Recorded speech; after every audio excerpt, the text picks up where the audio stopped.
Hi, we're Synergy, and we're excited to present our project proposal today. First, we'd like to thank our clients at James Madison University, particularly Dr. Meg Mulrooney, Kate Morris, and Tiffany Cole with JMU Special Collections. We were tasked with educating students about the histories of Memorial Hall, our designated site. Prior to its acquisition by JMU in 2005, Memorial Hall was Harrisonburg High School. Constructed in the Jim Crow era, it was an all-white high school until it was forced to integrate. Our project seeks to answer the question, who is Memorial Hall? By recognizing that the history exists far beyond the physical structure of the building, as the legacies inside are built by the people that occupy it. Though it now serves as JMU's School of Education, most students are unaware of Memorial Hall's segregated past. Thus, our goal is to inform visitors and students about not just its history, but also about the longer narrative of desegregation in Virginia schools. To contextualize Memorial Hall's history, we need to talk about massive resistance, a group of laws intended to prevent desegregation of Virginia public schools. Due to legal loopholes, Virginia did not truly integrate until 1964, which was 10 years after Brown v. Board declared segregated schools unconstitutional. By 1966, all schools within Harrisonburg were fully integrated.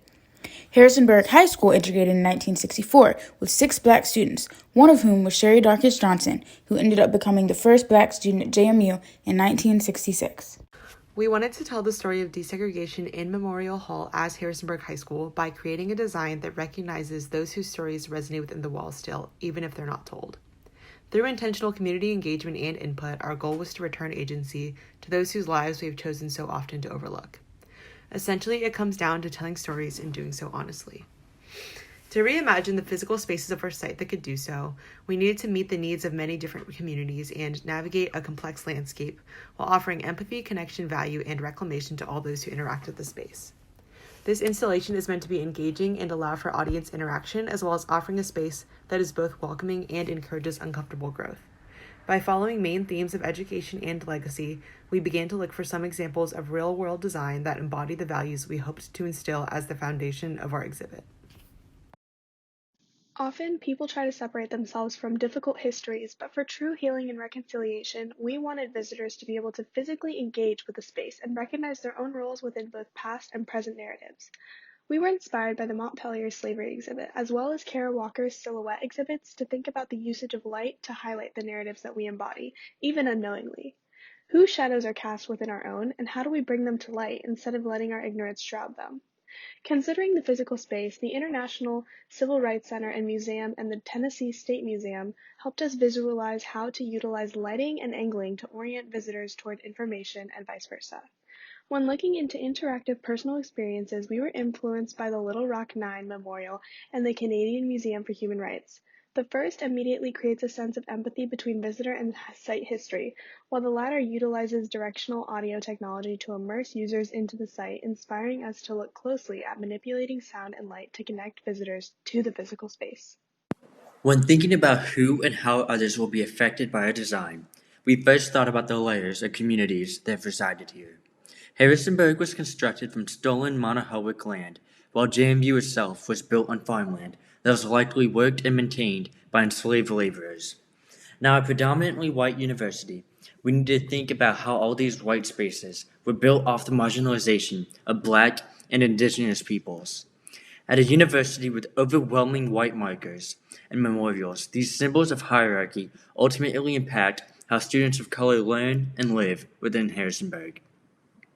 We intend for our proposed project to benefit the broader JMU community, and not just the students, but faculty, visitors, and community members as well. The ability of this exhibit to educate visitors on these histories allows them to critically understand the systems that not only upheld racism in the past, but also in the present. Black community members would be offered a form of reparation through the project of acknowledging Harrisonburg's racist past, and the installation would act as a retroactive apology for the active role that Harrisonburg played in maintaining segregation.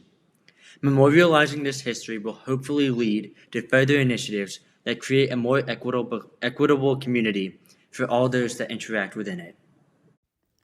Memorial Hall itself looks like a typical high school, but added annexes over the years have made the building rather confusing, as it has 5 entrances, noted in the blue, none of which are the main entrance. Further, the building is approximately a 15-minute walk from Central JMU campus, and it is not located near any other major buildings. A war memorial honoring veterans currently sits outside of the building, thus the name Memorial Hall. Existing in tension with this memorial meant that we needed to construct our exhibit inside of the school. Many associate war, violence, and battle as a perfect example of American exceptionalism and civil religion, which often lend itself to white supremacist ideals. On the other hand, some may feel very fondly towards a memorial. Thus, balancing the tension between the two meant creating a space inside that felt safe, especially for the most marginalized communities. Students have noted that Memorial Hall is rarely a building that they choose to go to, and that, due to its distant and complex layout, it is not a building that they explore. Keeping this in mind, and knowing that we wanted to place our exhibit inside of the building, we needed to create a space that students wanted to occupy, or a space that felt completely separate from the building itself. To address the lack of a main entrance, the exhibit will occupy a space in all 5 entrances in Memorial Hall, again indicated in the blue, converging into one central hallway exhibit near the dining hall, indicated with the red. Further, to increase accessibility and issues surrounding physical space during COVID-19, an online portion will be available with all of the information presented. Further, our color palette of reds and blues comes from the original Harrisonburg High School colors of the HHS blue streaks.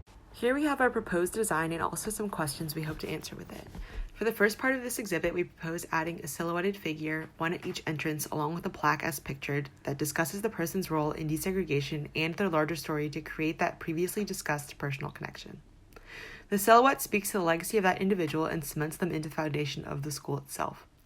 We propose these be made of old newspapers and yearbooks encased in black resin to symbolize a lasting memory. As Kara Walker states, silhouettes depict everything on the same plane and color, giving room to multiple interpretations, allowing for the derivation of so much meaning from something very simple. Fanciful details don't distract from meaning here, but the void of it somehow creates room for conversation and interpretation. Further, the community at large has some tension with the Memorial Hall, as many were opposed to JMU's purchase of the building. To navigate this, we wanted to create a built environment that turned this building into a bridge to reconstruct that relationship between the university and the community. With this in mind, utilizing community input as to who the silhouettes should be of was extremely important to us and would be essential to offer many chances for community collaboration in planning and implementation stages. From each silhouette, footsteps made of vinyl adhesive will lead into the school towards the exhibit. The intention is for these to not only make the school easier to navigate and to act as an accessible pathway due to the changes in texture, but also to literally allow students to follow the path of those who walked before them. Further, the footsteps represent a liberation and hope for complete freedom from oppressive systems. To create a feeling of a completely separate space from the existing building, we decided that a doorway and a change in lighting would seem to separate the exhibit from the rest of the school. Display panels show the timeline of massive resistance and create a line into present-day history.